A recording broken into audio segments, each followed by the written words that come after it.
Thanksgiving is my absolute favorite holiday. There's something special about it, the togetherness, the food, the cozy feeling of everyone gathered under one roof. I've always loved hosting, even though it's a ton of work. This year, my husband and I volunteered to host for the first time in a while. We were excited, but I was also a little nervous because, let's face it, hosting Thanksgiving for family can be a whole production. Still, I dove in head first because, in my mind, if you're going to do something, you might as well do it right. I started planning the menu weeks in advance. I wanted to stick with the classics, so we went all out: 2 turkeys, 1 roasted and 1 smoked, a honey-glazed ham, 20 pounds of mashed potatoes, because honestly, is there even such a thing as too many mashed potatoes? 2 big pans of dressing, sweet potato casserole, green beans, cranberry sauce, and gravy made from scratch. I even made homemade dinner rolls, which was a first for me. My husband teased me, saying it was overkill, but I didn't care. Thanksgiving is the Super Bowl of cooking, and I was determined to make it memorable. To help lighten the load, my in-laws brought dessert, and when I say they brought dessert, I mean they brought dessert. They showed up with trays of pies, pumpkin, pecan, and apple, cookies, and even some fudge. My kitchen counters were packed. It looked like a scene from a food magazine, and I was so proud of how everything came together. My husband and I were exhausted but happy. The table was set, the wine was chilled, and we were ready to welcome everyone. The day itself was nothing short of magical. From the moment I woke up early that morning, the house had been filled with the mouth-watering aroma of roasting turkey, buttery rolls, and the sweet, cinnamon-spiced scent of the sweet potato casserole bubbling in the oven. The kitchen felt like the heart of the home, warm and alive, every surface covered with dishes in various stages of preparation. As the day progressed, the doorbell started ringing in waves. First, my in-laws arrived, balancing trays of pies and desserts that seemed too beautiful to eat, followed by cousins, siblings, and their families, all carrying their own contributions or just their appetites. The house quickly filled with a kind of cheerful chaos that only happens on holidays. At one point, I stepped back and just took it all in. The kids were darting through the house, playing some kind of loud and entirely made-up game that involved a lot of giggling and shouting. The adults were clustered in little groups, sipping wine and catching up, the air filled with overlapping conversations that I could only half follow. In the dining room, someone was reminiscing about past Thanksgivings, while in the living room, my husband was deep into a discussion about football with his brothers. The hum of voices and laughter created a kind of background music to the day. It was the kind of noise that fills a house with life and reminds you why you go through all the effort to host in the first place. Then came dinner, the main event, and it couldn't have gone better if I'd scripted it. The food was laid out buffet style on the island, every dish steaming and ready to serve. As everyone piled their plates high, I couldn't help but feel a rush of pride. When we finally sat down, I glanced around the table and saw faces glowing with happiness and gratitude. People were digging into the food with gusto, passing bowls and platters, and occasionally exclaiming how good something was. The turkey was moist and flavorful, the mashed potatoes were silky smooth with just the right amount of butter, and the dressing, well, let's just say there were plenty of compliments flying around. The gravy, which I had stressed over, turned out perfectly rich and savory, and I was secretly thrilled every time someone poured it liberally over their food. At one point, my husband stood up to make a toast, and for a moment, the room quieted. He thanked everyone for coming and for being part of our lives, and then he raised his glass, encouraging everyone to share what they were thankful for. One by one, people chimed in with heartfelt words about family, health, and happiness, and I felt my chest swell with warmth. It was one of those moments that felt straight out of a movie, where everything aligns just right, and you think to yourself, this is what holidays are about. This is why we do this. After dinner, the energy shifted into that comfortable post-meal haze. People loosened their belts, leaned back in their chairs, and started to break off into smaller groups again. Some migrated to the couches to relax, others grabbed slices of pie or cookies from the dessert table, and the kids resumed their boisterous play in the backyard. My husband, ever the gracious host, grabbed a stack of plastic leftover containers we'd bought specifically for the occasion and set them out on the counter. "Help yourselves to some leftovers," he called out cheerfully, waving at the containers. I smiled, thinking what a thoughtful idea that was. Thanksgiving is about sharing, after all, and with the amount of food we'd made, I figured there'd be plenty for everyone to take home a little something. At that moment, I wasn't even thinking about the logistics of it all. I assumed people would take what they needed, maybe a plate of turkey, a scoop of mashed potatoes, and a slice of pie to enjoy the next day. The containers sat on the counter, a simple and generous gesture, and I felt a little wave of satisfaction, knowing we'd done our part to make the day special for everyone. After that, we went back into the front room to continue chatting. By this point, I was completely wiped out. Cooking all day and hosting for a big group takes it out of you, so I kicked back on the couch with a glass of wine, letting the warmth of the evening sink in.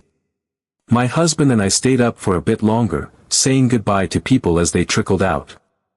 When everyone was finally gone, I noticed the kitchen was spotless. The food that had been on the island and dining table was gone, but I figured my husband or someone else had packed it all up and put it in the fridge. Feeling content, I went to bed. The next morning, I woke up starving.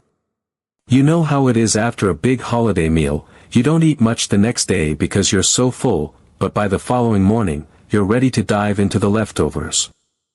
I had visions of turkey, mashed potatoes, and gravy dancing in my head.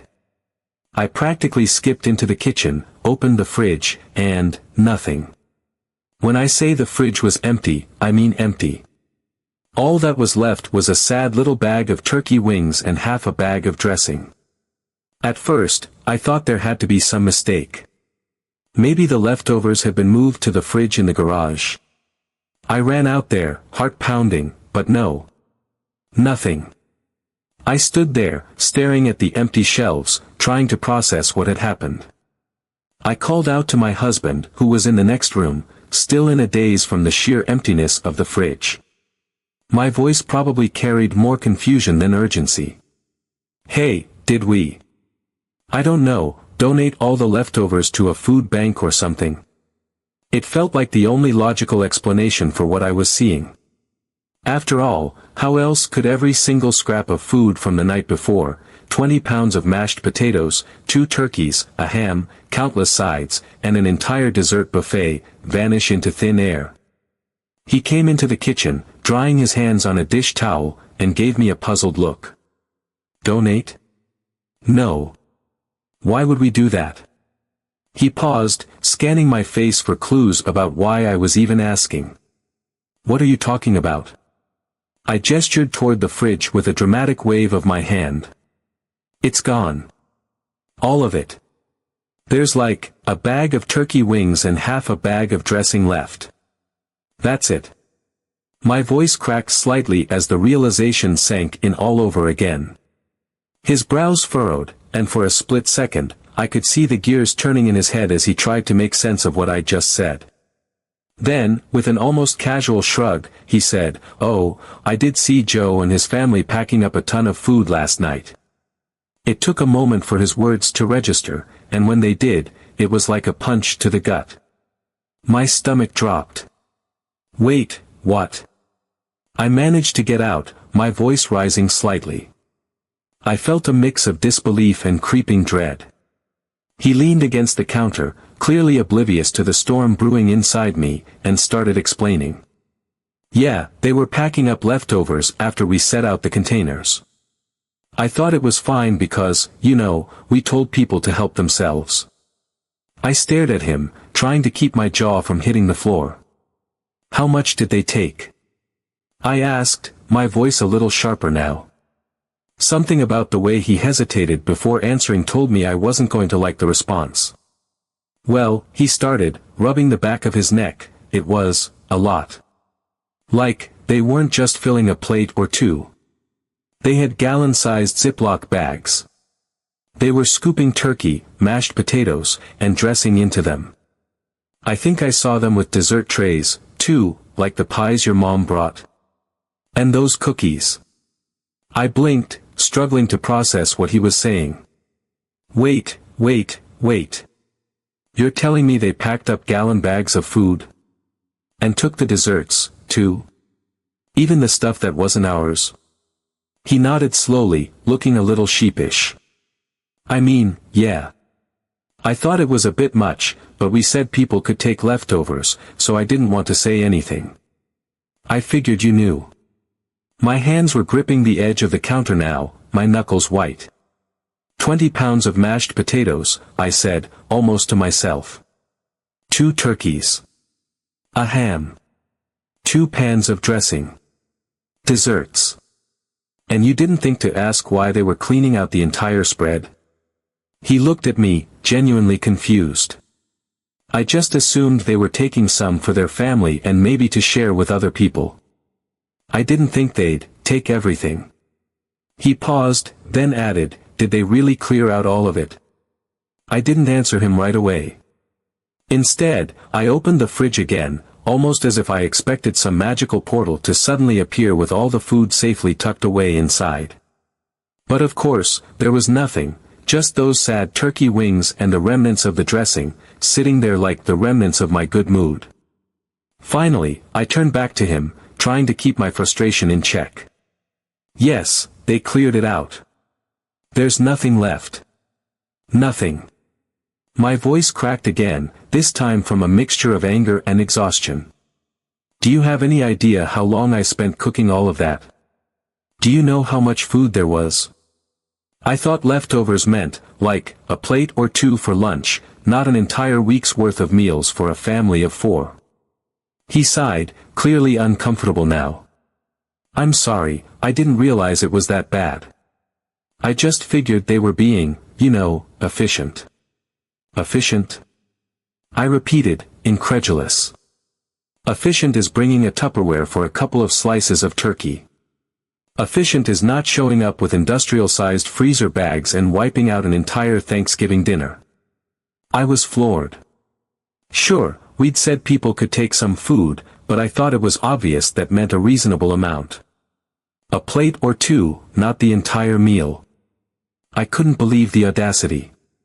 This wasn't just taking a little extra for lunch tomorrow, this was outright looting. 20 pounds of mashed potatoes don't just vanish. They'd taken everything. Everything. I was furious. I couldn't believe someone would be so inconsiderate. It wasn't just about the food, it was the principle. I'd spent days planning, shopping, cooking, and cleaning to create a meal for everyone to enjoy together, and they treated it like a free-for-all. To make matters worse, they didn't even bring much to contribute. They showed up, ate their fill, and then cleared us out. Now, I don't know what to do. Christmas is coming up, and I'm supposed to host again, but I honestly don't want to. I'm still so bitter about what happened. Hosting is a labor of love, and I enjoy doing it, but this experience has left such a bad taste in my mouth. My husband thinks I'm overreacting, but I feel like my generosity was completely taken advantage of. Am I being unreasonable? Or is this as outrageous as it feels to me? Update 1. After staring at the empty fridge, I kept replaying my husband's explanation in my mind, trying to grasp how someone could have the audacity to pack up nearly all of the food from someone else's Thanksgiving dinner. It wasn't like I had offered up an entire catering service, I'd simply told people to take some leftovers, assuming they'd have the common sense to leave enough behind for the hosts. But Joe and his family? They hadn't just taken a little, they'd cleaned us out. The more I thought about it, the angrier I became. It wasn't just the food itself, although that was a huge part of it. It was the sheer entitlement, the lack of consideration, the blatant disregard for the time, effort, and money that had gone into preparing that meal. I had spent days planning, shopping, cooking, and stressing to make sure everything was perfect, and now I was left with a fridge so empty it might as well have been the day before grocery shopping. Meanwhile, Joe's fridge was apparently overflowing with the fruits of my labor. The audacity was almost comical, almost. I paced around the kitchen, trying to decide what to do. My husband, sensing that I was on the verge of a meltdown, quietly retreated to another room, leaving me alone with my thoughts. At first, I considered letting it go. After all, it was just food, right? But the more I thought about it, the more I realized it wasn't just about the food. It was about respect, or, in this case, the complete lack of it. I couldn't let this slide. I had to say something, if only to make sure this kind of thing never happened again. So, I grabbed my phone and scrolled through my contacts until I found Joe's number. My hands were shaking slightly as I hit call, but I was determined to confront him. As the phone rang, I took a deep breath and tried to steady my nerves. When he answered, his voice was cheerful, almost smug, as if he'd just woken up from the best night's sleep of his life. It made my blood boil. I started off the conversation casually, asking how he was doing and if he'd enjoyed Thanksgiving. He responded enthusiastically, saying it had been great and that he and his family had eaten well. He even thanked me for hosting such a wonderful dinner, which only added fuel to the fire. I could feel my irritation bubbling to the surface, but I forced myself to stay calm, for now. That's when I made the comment about his refrigerator, trying to keep my tone light even though I could feel my irritation bubbling just beneath the surface. I asked if his fridge had broken yet from the sheer weight of all the food he'd taken home. It was a subtle jab, one that I hoped would nudge him toward some self-awareness without escalating things right away. But to my absolute astonishment, he laughed. Not a nervous laugh, not an apologetic laugh, an actual, hearty laugh, like I'd just told him the funniest joke he'd heard all year. "Oh no," he said, his voice practically oozing smugness, "it's fine. I managed to fit everything in really nicely. You should have seen it, it's packed, but it's all organized perfectly." He sounded almost proud of himself, like he thought he deserved a gold star for refrigerator Tetris. I could picture him standing there in front of his fridge, admiring his handiwork with a self-satisfied grin, utterly oblivious to how absurd the situation was. The audacity of his response hit me like a slap in the face. It wasn't just that he had taken so much food, it was that he seemed completely unbothered by it. No guilt, no shame, not even the slightest acknowledgement that he might have gone too far. I couldn't believe what I was hearing. Who does that? Who takes so much from someone else's table, then brags about how well it all fit in their fridge as if they'd accomplished something? The sheer boldness of it was staggering. My mind raced as I tried to decide how to respond. Part of me wanted to keep it civil, to give him a chance to realize how wildly inappropriate his behavior had been. But another part of me, the part that was still staring at an almost empty fridge that morning, wanted to let him have it. I didn't hold back. I told him, bluntly, that I was absolutely shocked by how much food he and his family had taken. I explained that while we had generously offered leftovers, we had never intended for anyone to clear us out completely. I described the moment I opened my fridge that morning, expecting to find enough food to feed us for at least a couple of days, only to discover that nearly everything was gone. I painted a vivid picture for him, my empty shelves, my incredulous stare, the sinking realization that the entire feast we had prepared with so much love and effort was now sitting in his fridge instead of ours. Meanwhile, his fridge, as he so proudly pointed out, was stuffed to the brim, overflowing with the fruits of my labor. I told him outright that his behavior was inconsiderate, thoughtless, and a complete abuse of our generosity. My words were sharp, but I didn't regret a single one. Someone needed to call him out, and if no one else was willing to do it, then I would. To my utter disbelief, Joe didn't seem the least bit fazed.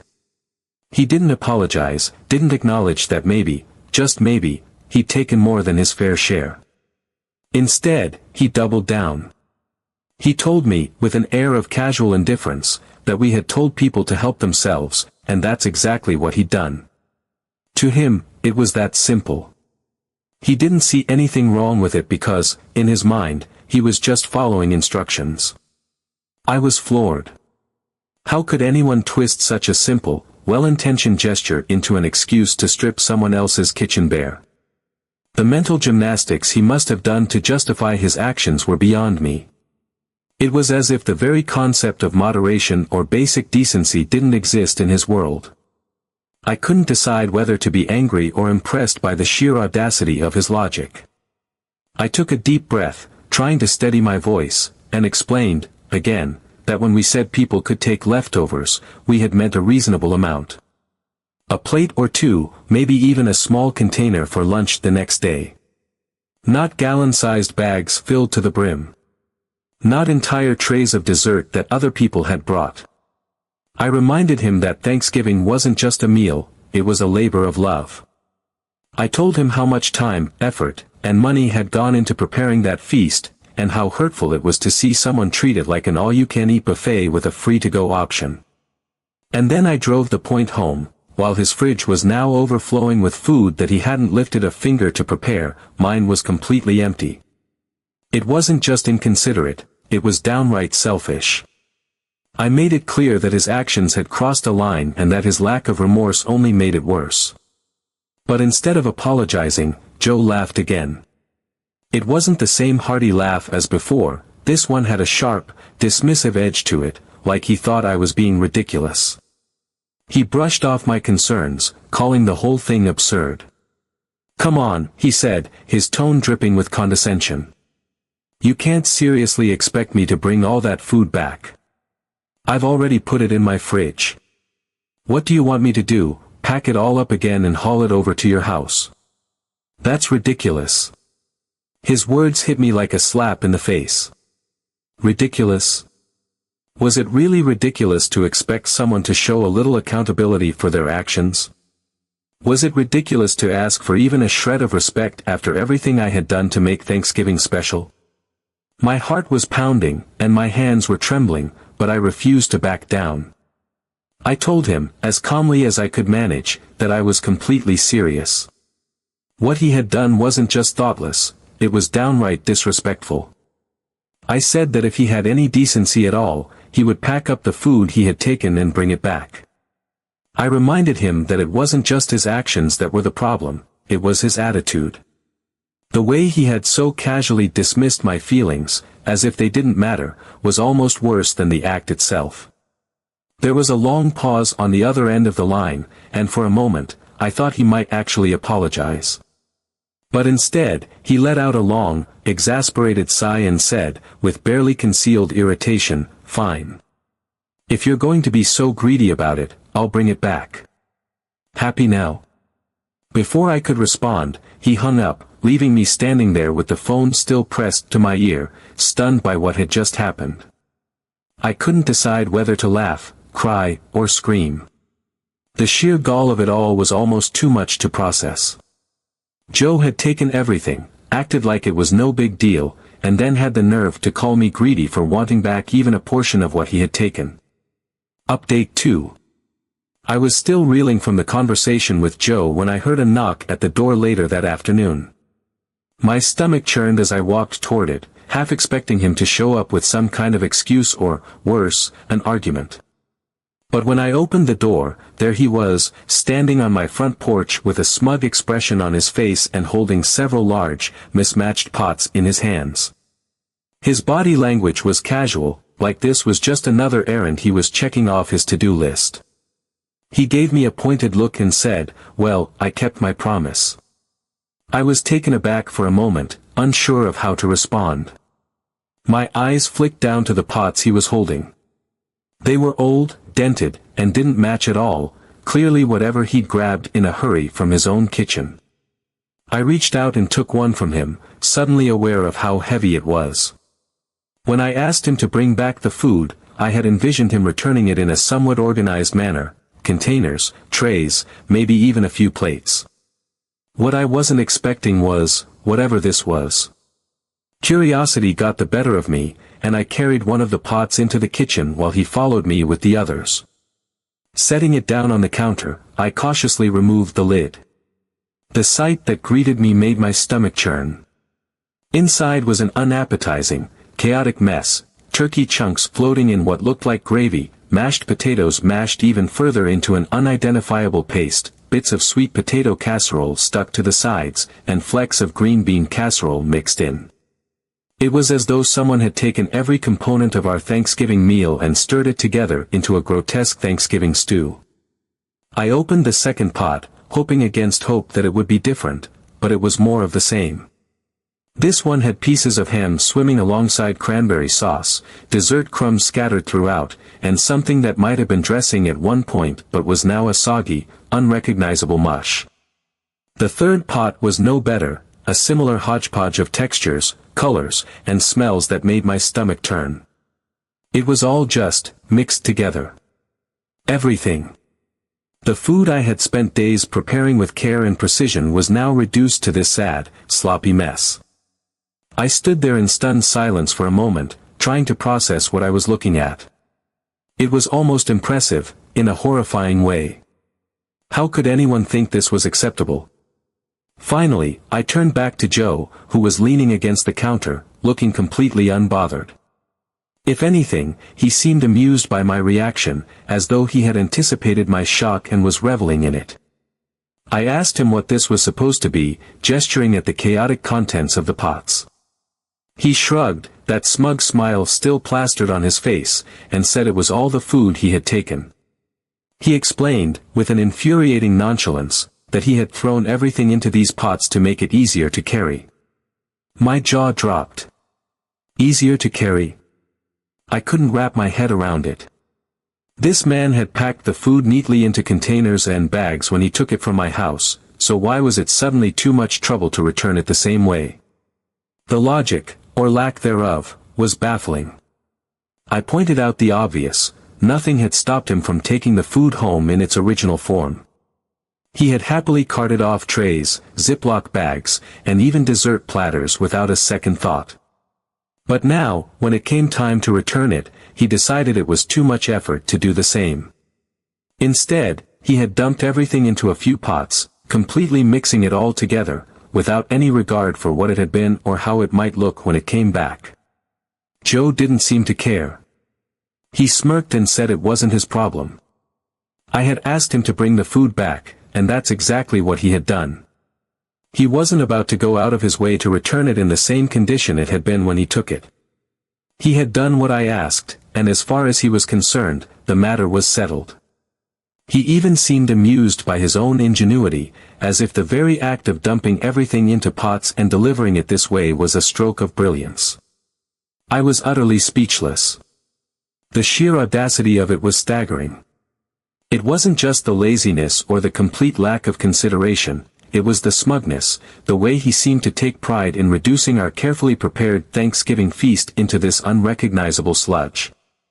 It was insulting on every level, a blatant display of disrespect for the effort and care that had gone into the meal. And yet, there he was, standing in my kitchen, laughing to himself as though he had pulled off some kind of masterful joke.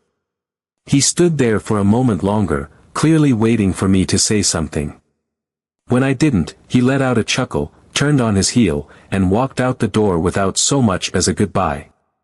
I heard the sound of his car starting and driving off, leaving me alone with the remnants of what was supposed to be a beautiful Thanksgiving dinner. The pots sat there on the counter, their contents a vivid reminder of just how far this situation had spiraled out of control. I felt a wave of emotions: anger, frustration, disbelief, and a deep sense of disappointment. This wasn't just about the food anymore. It was about the principle, about the sheer lack of respect and consideration that Joe had shown throughout this entire ordeal. I couldn't believe that someone in my own family could behave this way, and I couldn't shake the feeling that this was a moment I would never forget, for all the wrong reasons.